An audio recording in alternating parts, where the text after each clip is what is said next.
While President Cyril Ramaphosa was making preparations to attend the G7 Leaders Summit in Hiroshima next month, it seems his host counterpart had a change of heart, as only the African Union chairperson is on the guest list. Japan's move is said to be because of its interest in the development of the Asian region rather than Africa.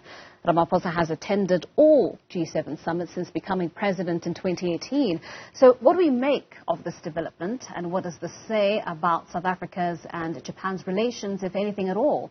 Well, CEO of the Frontline Group, Jason Musyoke, unpacks this with us now. Jason, thank you so much for your time, and thank you for joining us this morning. What should we be making of this rescinded invitation, perhaps?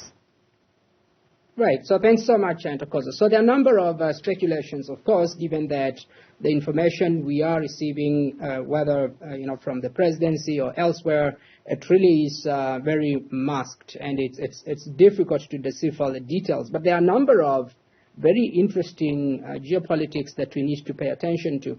The first is that in 2016, there's a Tokyo International Conference for African Development called TICAD, which started in 1993, and it's been unfolding. For the first time in Africa, it was set up in 2016. Now, there is evidence suggesting that South Africa was requested to host TICAD in 2016 with no response.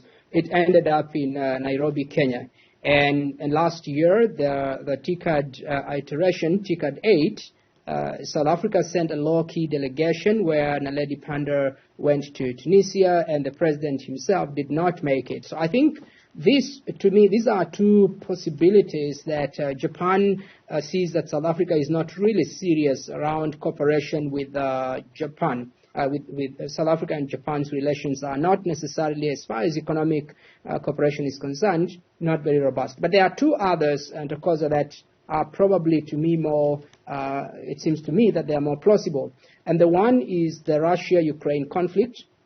We know that South Africa has been sitting on a much more controversial side of the aisle as far as the conflict is concerned. Japan is on the opposite side, in full support of Ukraine, including with armaments and investments and so on. And then the fourth one, which seems again to me that this is where the gravitational pull really is, are the regional politics and the rise of China.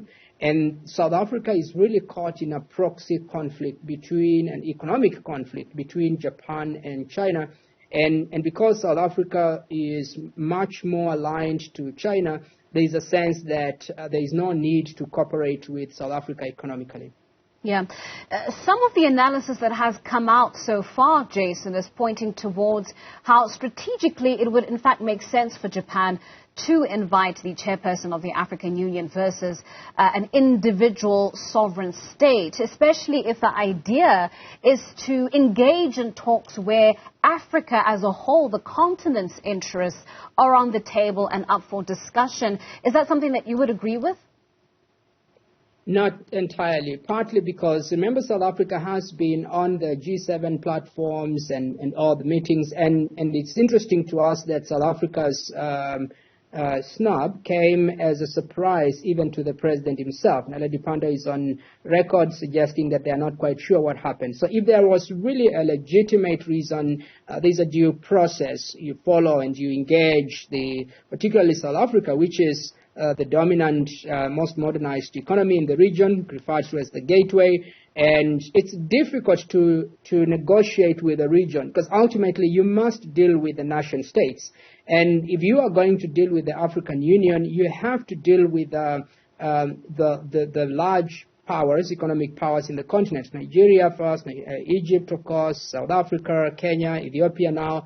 So ultimately, you must deal with the national economies. So dealing with the region is really a very abstract approach that I don't see that analysis as plausible. But doesn't it strike you as odd, Jason, that if indeed we are to zero in geopolitically on South Africa's stance and position on the war in Ukraine and that of Japan being, of course, on the opposite end of the spectrum. You know, we've had multiple state visits from the U.S. That South Africa has enjoyed when it comes to, relations with the West. When Secretary of State Antony Blinken, for instance, was in the country, this came up, and he outwardly said South Africa's sovereignty will absolutely be respected by the United States and its position, its neutral position when it comes to the war in Ukraine. Why would Japan take on such a strong sort of angst approach to South Africa's own position when it comes to the war in Ukraine? So what I think is the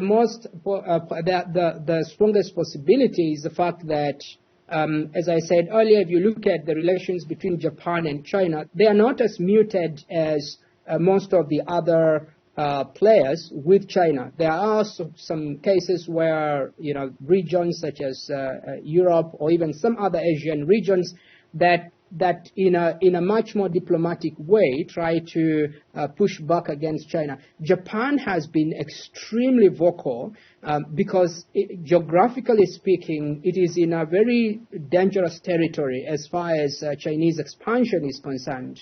And in fact, the pushback against Russia was again a proxy against China.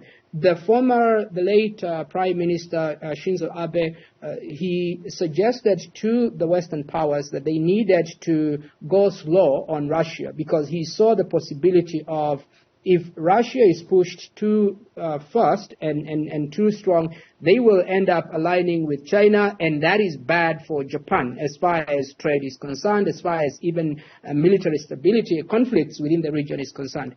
So those geopolitics have been really playing out, and unfortunately South Africa is on the opposite side of Japan's intentions and push back against Chinese expansion. Well, this is all very fascinating, Jason. I wonder if SA and Japan relations is something that we are going to have to keep a much keener eye on, certainly as the war plays out in Ukraine, but also as to how Japan in future continually responds to relations with South Africa. I mean, Japan has enjoyed close to half a century of positive relations with the continent as a whole. When it comes to nation-to-nation relations between South Africa and Japan, is this something that we're going to have to keep a much closer eye on, given the sort of nuances that are playing out with this war in Ukraine? So if you look at the current trends, my theory is that there is a process of decoupling of economies around the world, and the U.S. is decoupling with China. You've seen the export controls of semiconductors. Japan is doing the same, decoupling with China. But on the opposite side, you have the coupling of China and other regions. South Africa is very much aligned to Chinese philosophy, and the coupling is happening between South Africa and China and the BRICS. So that process of coupling, and China is really the beneficiary, and then decoupling of Japan and the Western powers with China. Because of that decoupling going on, I don't see closer relations between South Africa and Japan, because they really are on the opposite side of the decoupling process. All right. Well, Jason, thank you so much. We are going to have to leave that conversation there for now. Fascinating, though. Thank you for those insights. That was CEO at the Frontline Group, Jason Musyoke.